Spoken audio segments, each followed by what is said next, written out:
All right, today we're going to break down a question that comes up a lot when you're talking about faith and just, well, life. What is the actual difference between suffering and persecution? They sound similar, but they're not the same. So let's dive in. So it really all boils down to this one question, right? Is all suffering the same? It seems pretty simple on the surface, but the perspective we're exploring today gives a really specific and I think structured answer. First things first, we got to establish a baseline. And this perspective starts with a concept that applies to literally every single person on the planet: universal hardship.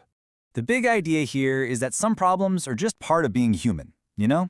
They don't check your belief system, they don't care about your background, they just are.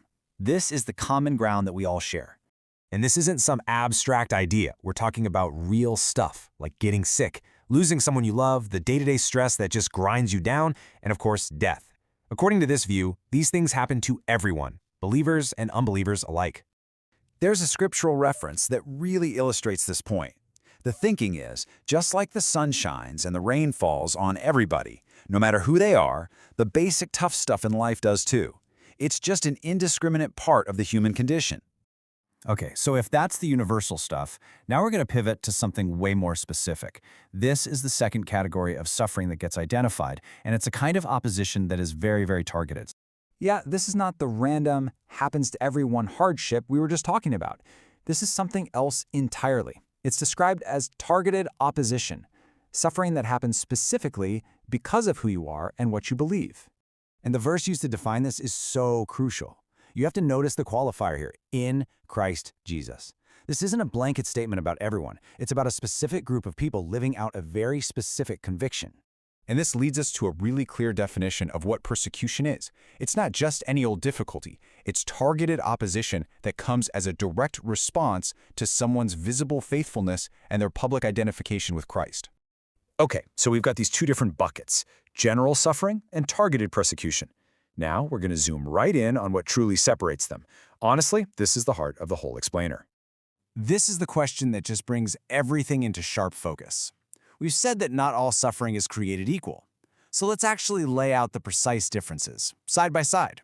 When you see it like this, it really just clicks.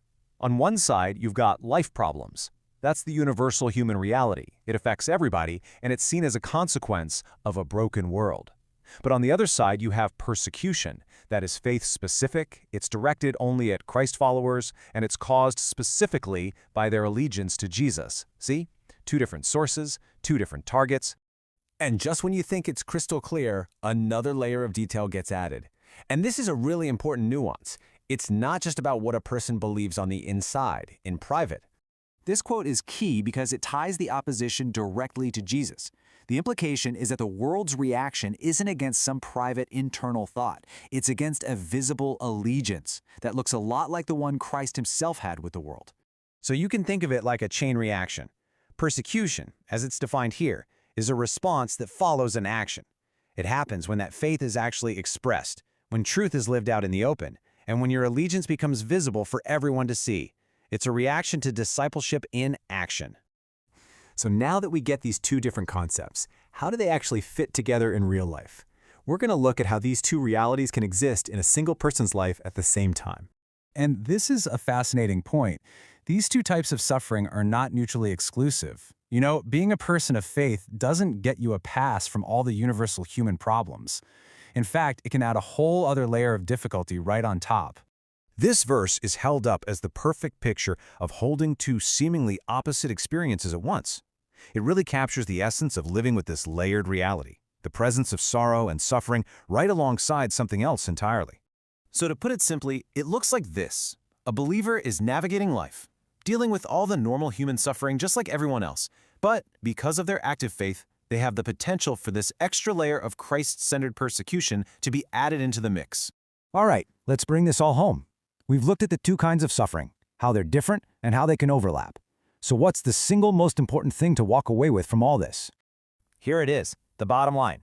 Universal life problems are the baseline for every human. Persecution, though, that's a specific response that's reserved for people's faithfulness isn't just an internal belief, but an external, visible reality.